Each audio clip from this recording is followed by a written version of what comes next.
তো hello guys, তো আজকে আবার ব্লগ ভিডিও নিয়ে চলে এসেছি আপনাদের কাছে। তো আজকে নিয়েছি ডিংলের ডাল, নিয়েছি ডিংলের শাক। তো আজকে ডিংলের শাকটাকে ভাজি করব।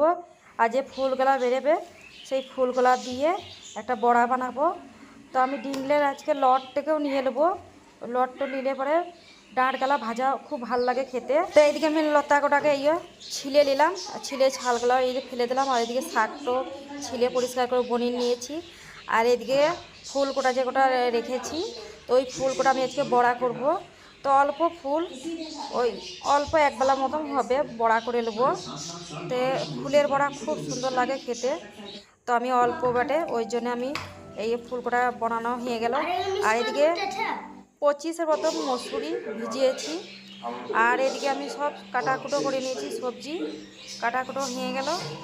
হয়ে যাওয়ার পর মসুরিটা শিলে বেটে নেবো। আর ওতে আমি একটুকু আদা একটুকু রসুন দিয়ে দেবো, শিলে ভালো করে বেটে নেবো, ওই বড়াতে লাগবে। তো এদিকে আমার শিলে মসুরিটা বাটা হয়ে গেছে। আর এদিকে দেশি বেগুনটা বড়া করব, আদা রসুন বেটে নিলাম।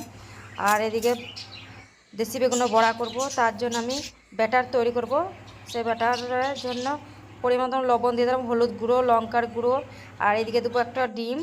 তো ডিমটা ফাটিয়ে দেবো। তার আগে এই শুকনো মশলাগুলো খানি একটুকু জল দিয়ে মিক্স করে নিই, তাহলে ডিমটা ভালোভাবে মিক্স হবে। আর এদিকে আদা রসুন বাটা আছে, আদা রসুনটাও দিয়ে দেবো। আরও ভালো করে মিক্স করে নেবো, তারপরে ডিমটা দিয়ে দেবো। তো এই ডিমটা দেওয়া হয়ে গেল। এবার হাতের সাহায্যে আমি ভালো করে ব্যাটারটা তৈরি করে নেবো। তো এদিকে ব্যাটার তৈরি হয়ে গেছে। আর এদিকে আমার চাটু গরম হয়ে গেছে। তো চাটুতে আমি এবার ওই ব্যাটারে বেগুনের বড়াগুলাকে ডুবোবো, দিয়ে তারপরে তেলে ছাড়বো।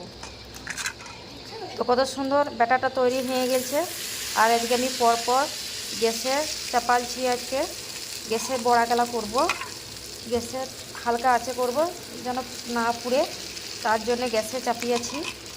তো এদিকে বেগুনের বড়াগুলা হোক, আর ওইদিকে যেগুলো করবো সেগুলো রেডি করে নিই। তো এদিকে এক পিট করে বড়াগুলা হয়ে গেছে, কত সুন্দর দেখেন। তো এরকম বড়া ডিম দিয়ে দারুণ লাগে। এমনি বেগুন ভাজি করে অনেকে, তো আজকে ডিম দিয়ে বড়া করলাম। তো এই কত সুন্দর হয়েছে দেখুন। তো আমার 7 পিস হয়েছে, এদিকে 3 পিস আর এদিকে 3 পিস, তো এক জায়গাতেই করে নিলাম। আর এদিকে ব্যাটারখানি বেঁচেছে, তার জন্য আমি পাতলা পাতলা করে একটা আলু বানাইলাম। এই আলুটাকেও ব্যাটারের সাথে ডুবিয়ে আলুগুলোকেও ভাজি করলাম।